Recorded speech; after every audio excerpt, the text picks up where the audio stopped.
मालपुरा दंगा के आरोपी बरी हुए हैं। सभी 13 आरोपियों को कोर्ट ने बरी कर दिया है। बड़ी खबर आ रही है, आरोपियों को संदेह का लाभ भी मिला है।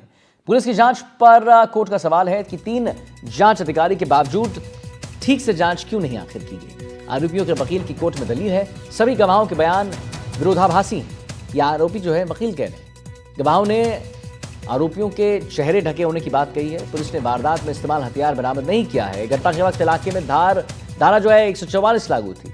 चश्मदीद घटना के समय मौजूद नहीं थे, वकील का कहना है। साल 2000 में मालपुरा में 2 गुटों के बीच दंगा हो गया था। एक पक्ष से 2 लोगों की मौत हो गई थी, दोनों पक्ष से 4 लोगों की मौत हुई थी। दोनों पक्षों की ओर से क्रॉस एफआईआर दर्ज किया गया था। कोर्ट ने यह भी माना है कि पुलिस ने एक आरोपी को छोड़कर किसी को भी जो है परेड नहीं करवाया।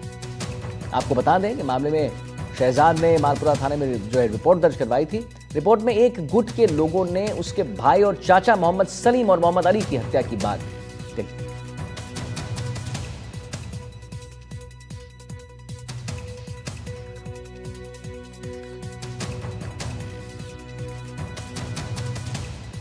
हमारे साथ 2 रिपोर्टर्स जुड़े हुए हैं। विश्वास शर्मा जयपुर से जुड़े हुए हैं और रवीश शेलर भी टोंक से जुड़े हुए हैं। रवीश, मालपुरा दंगा के आरोपी बरी कर दिए गए हैं। 13 आरोपी जितने भी थे, कोर्ट ने उन्हें अब बरी कर दिया है। आखिर क्यों बरी किया, जरा सिलसिलेवार ढंग से हमारे दर्शकों को पहले बता दीजिए। जी आदित्य, अगर बात मालपुरा दंगे की जाए तो मालपुरा वो क्षेत्र था जहां पहले 1992 में एक दंगा हुआ और 2000 में दूसरा दंगा हुआ। दोनों ही दंगों में कई लोगों ने अपनी जान गंवाई थी। उसी में से जो है एक पक्ष के जो है 23 लोगों को आरोपी बनाया गया था। उसके अंदर से 13 लोग जो है उनको रिहा किया है, उन्हें बरी किया है। उससे पहले 8 लोग पहले ही बरी हो चुके हैं। एक आरोपी जो है वो उसका मामला किशोर न्यायालय में चल रहा है। लेकिन सबसे महत्वपूर्ण बात है कि मालपुरा में ऐसे दंगे जिनके बाद में मालपुरा को अति संवेदनशील बना दिया गया था, उसमें अब कोर्ट ने जो है 25 साल, यानी कि 25 साल एक बड़ा वक्त होता है। कई लोग जो है पहले जो थे जवान से बूढ़े हो गए, वहीं एक व्यक्ति जो एक आरोपी था उसकी मौत भी हो चुकी है। तो उस सूरत में एक बड़ा सवाल जो जांच में निकल के आया है, शिनाख्त परेड सही ढंग से नहीं हुई। एक व्यक्ति की शिनाख्त परेड हुई, गवाहों के बयान साफ बताते हैं कि गवाहों के जो बयान निकल कर आए हैं उसके अंदर ये देखने को मिला है कि चेहरे ढके हुए थे। गवाह कह रहे हैं चेहरे ढके हुए थे, तो फिर आरोपी की पहचान कैसे हुई? दूसरी बात है, उस समय 144 लगी हुई थी। और वही सबसे महत्वपूर्ण बात है कि 3 केस ऑफिसर उस समय की जो सरकार थी, उस समय की पुलिस ने बनाए, लेकिन तीनों केस ऑफिसर एक मामले की सही ढंग से जांच पेश नहीं कर सके, तथ्य जी, पेश नहीं कर सके। और यही कारण है कि इन्हीं सब चीजों को लेकर जो है अदालत ने जो फैसला सुनाया है उसमें एक बार फिर से जो है पहले 8 लोगों को बरी किया गया था और अब जो है 13 लोगों को उससे बरी कर दिया गया है। ठीक है। आता हूं आपके पास। विश्वास शर्मा भी हमारे साथ जुड़े हुए संवाददाता जयपुर से। विश्वास, क्या इसे ऐसा देख सकते हैं कि सबूतों के अभाव में उन्हें बरी कर दिया गया है?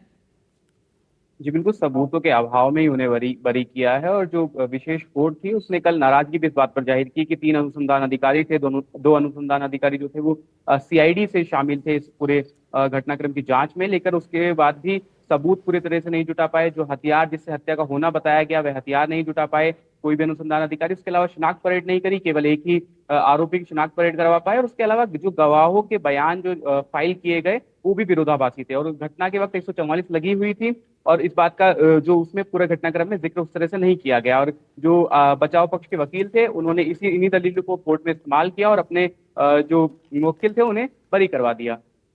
और ये बड़ा सवाल जो है खड़ा करता है, क्योंकि 3 अनुसंधान अधिकारी थे, सीआईडी के अनुसंधान अधिकारी भी 2 उसमें शामिल थे। 25 साल पुराना मामला है और इतने साल की जांच के बाद भी अगर कोर्ट को नाराजगी जाहिर करनी पड़ी तो ये सवाल या निशान खड़े कर देता है अनुसंधान के ऊपर। और अभी पीड़ित पक्ष से जब हमने बात की, जानकारी लेने की कोशिश की, तो उन्होंने बताया है कि वो हाई कोर्ट में इसके खिलाफ अपील कर सकते हैं। मगर एक बड़ा सवाल, कल विशेष कोर्ट ने नाराजगी इस पर जाहिर की, एक बड़ा सवाल ये खड़ा किया कि अगर आप इस तरह से जांच करेंगे तो किस तरह से न्याय मिल पाएगा। तो न्याय व्यवस्था के लेकर भी ये बड़ा सवाल यहाँ पर उठता है, जांच पर एक बड़ा सवाल उठा। और हम आपको बता दें कि इसमें 22 जो आरोपी थे, 2016 में 7 को पहले ही बरी कर दिया गया था।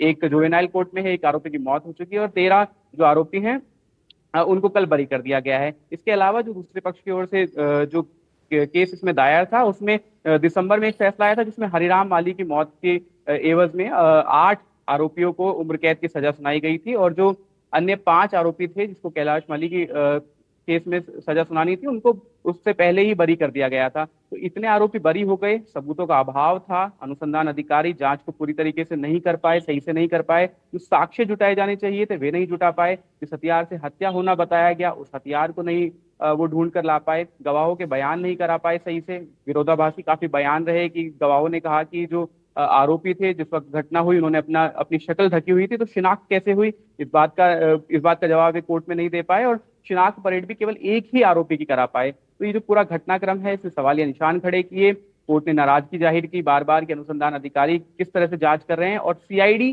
के 2 अधिकारी भी इसमें शामिल थे जांच के दौरान।